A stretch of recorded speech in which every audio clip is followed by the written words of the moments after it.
Today's video is going to teach you how to eliminate big plays in Madden 18. What's up, guys? My name is Cody, and in today's video, I want to take a moment and just share with you guys on how I go about eliminating this kind of thing right here, these big plays in Madden 18. And it's a pretty simple process, but I think it's something we really need to talk about because if we don't talk about it, what ends up happening, I find a lot of people will not focus on limiting big plays. And the key for most of us is to eliminate these big gainer type plays. Okay, so today's video is going to focus all about stopping the big play,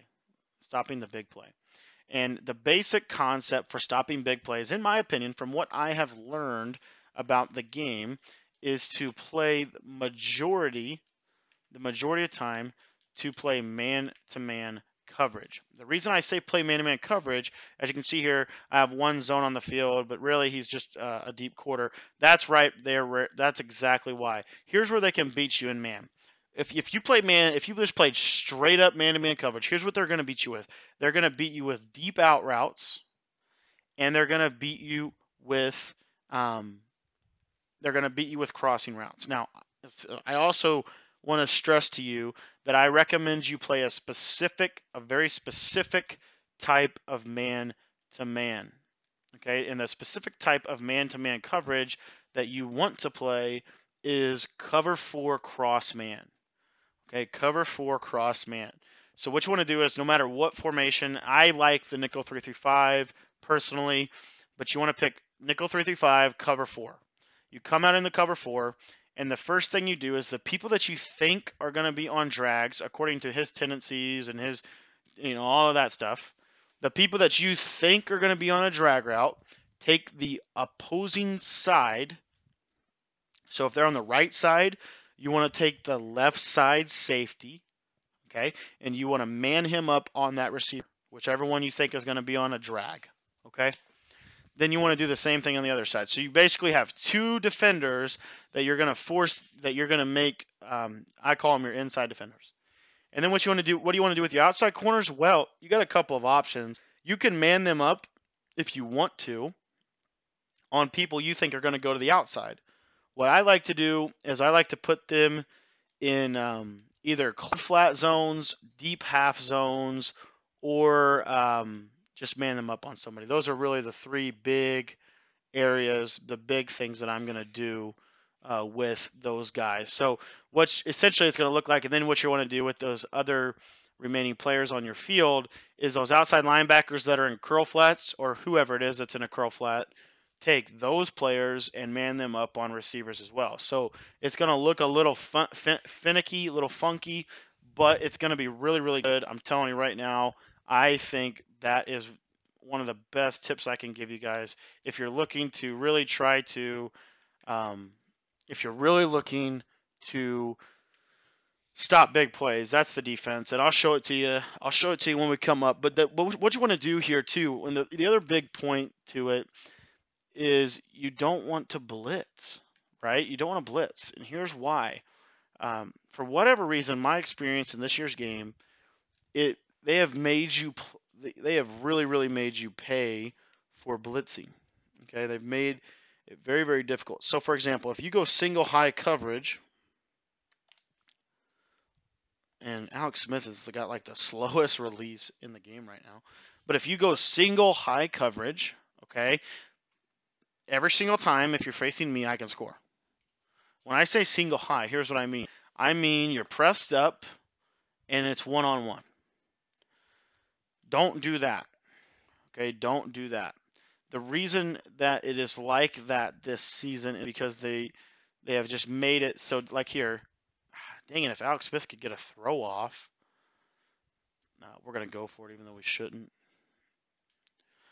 So anyways, what I'm trying to say though, guys, is real quick, if you stay with me here, and I'll show you the setup. You need to eliminate, you need to slow down, you need to not blitz, you need to force them to drive up the field, okay? This is a big learning curve for everybody that I've talked with. I wasn't used to it either. Whenever I first started playing, my main motto was blitz every single play and, you know, do all of that. And I don't do it anymore. And the reason is not because I don't know how. I know how to blitz. It's because I need to play coverage. And not even coverage. It's more of passive pressure. So like what you do, nickel 3-5, come out in the cover 4 drop. Here's what you're going to do. Base a line, shift your line to the right, shift your linebackers out. Then what you're going to do is you're going to take the safeties, man them up on the people that you think are going to be running the crossing routes. If you get those two things done, you will be okay. They can't really beat you with anything else, at least in my experience. And you're going to use the middle with your middle linebacker for the post routes. Okay, so that's the key. And then what's going to happen is they will complete some passes. They will drive up and down the field. Okay, but when push comes to shove, you're going to be ready and you're going to be there for them.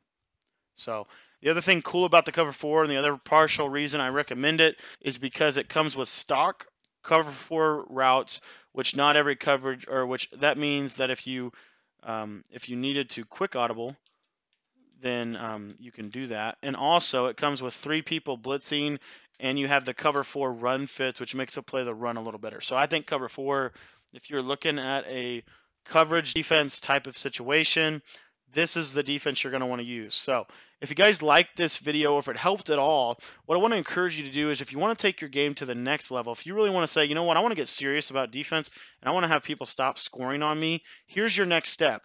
Take a look at our premium membership. If you purchase the premium membership, it's going to come with 6 ebooks over the course of the year, as well with that, and 2 of them are already out. And you're going to get a 1-hour video every single week that's going to basically let you look into my mind, see what I'm thinking. I'm going to give you an update, whatever I think it is that you need to know. That's what I'm going to put in this ebook. So be sure to check that out. I really do think it's my best product that I've ever created. So be sure to check out the ebook. And that's pretty much all I got here. So we're going to shut this guy down in this little crossing route here. Comes back across, and he's going to end up dotting us up. But yeah, check that out. And again, red zone defense is key. We'll show the last couple minutes here so you guys can see what ends up happening on this drive. But what the key with the reason I suggest to do it the way I'm suggesting to do it is because it allows you to get in situations like this, which to me are much easier than giving up a big play touchdown. So now they have to drive up and down the field on you. There's a lot more to it than them just scoring, right? You force them to drive. You force them to score in the red zone. And in my opinion, it's very, very difficult to score in the red zone, especially if you have a good defense. Especially if you have not a good defense, but a good red zone defense, okay? And what I recommend in the red zone is you take whatever bear package. Oftentimes people are going to run like what this guy's doing right here. This is what most people do in the red zone. So what I like to do is, if you're in the Kansas City Chiefs defensive book, you go clamp, double go, spread line, pinch linebackers, and then take that right there. Not going to happen. No way. He didn't get in. So it's 4th and goal. Let's see. You can go stink pinch zone. You can go clamp double go. I like clamp double go. And what I'm going to do is I actually blitz the outside linebacker on the left. I spread the line and I crash the line down. Spread the line, crash line down. I put the outside corners and flats, the safeties in these little zones here. And then I come up and kind of hold in here. Force him to throw. And if he throws, he's got to be really quick because there's a lot of pressure coming his way. Here he ends up calling TO. See what he does. I've wasted my other timeout on something. I can't remember what it was. But we'll see here. So clamp double go. The wrong formation. 3-4 solid, clamp double go, base line press, put the outside corners and flats.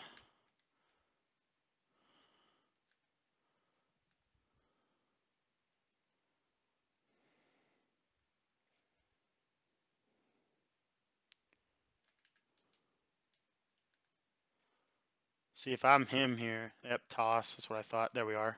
And we got him.